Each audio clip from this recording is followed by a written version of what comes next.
Thank you, Tim.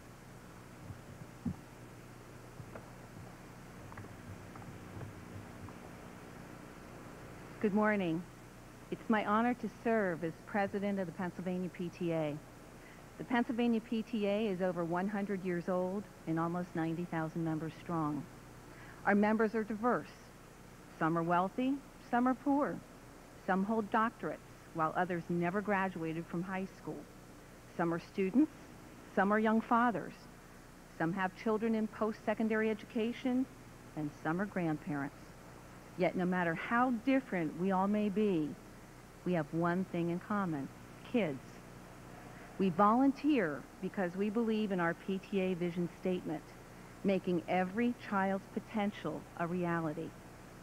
But how can we accomplish this when there is tremendous inequity in the way schools are funded in Pennsylvania? There can be as much as $250,000 difference in what is spent between a classroom of 25 students in one school versus another school district.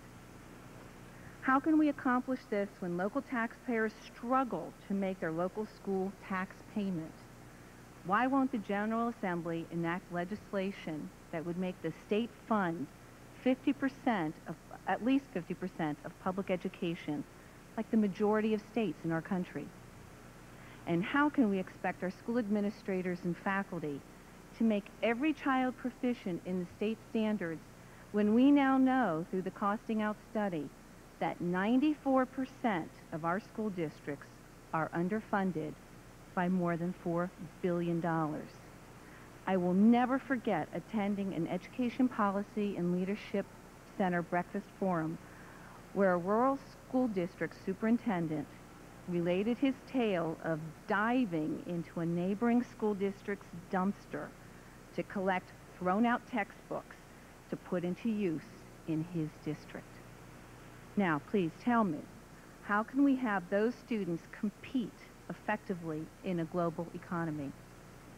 Yes, we must hold school districts accountable with public funds, but we must, at the same time, hold the General Assembly accountable for funding the state's proper share of public education in Pennsylvania. This share must be adequate to allow all students to achieve to their greatest potential. Does it cost more to educate some children than others? You bet. Education is a people business, and schools must have the resources available to meet the needs not only of special education students, but of gifted students as well. Schools must be able to teach to the different learning styles of its diverse population. Personally, I am thrilled that the Pennsylvania PTA is a part of this great campaign with so many other associations and organizations. Never in my 13 years of educational advocacy have I witnessed this agreement between these diverse groups. This campaign offers the asset proposal for funding. It is transparent and it is understandable. If this proposal is accepted, no longer will there be only 10 individuals in this state who truly understand the intricacies of how schools are funded in Pennsylvania. The time for school funding reform is upon us. I challenge the General Assembly to find the political will to address how schools are to be funded in the future. And guess what? The future is now.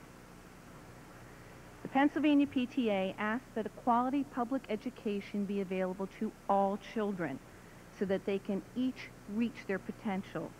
Let's make our vision a reality. Thank you.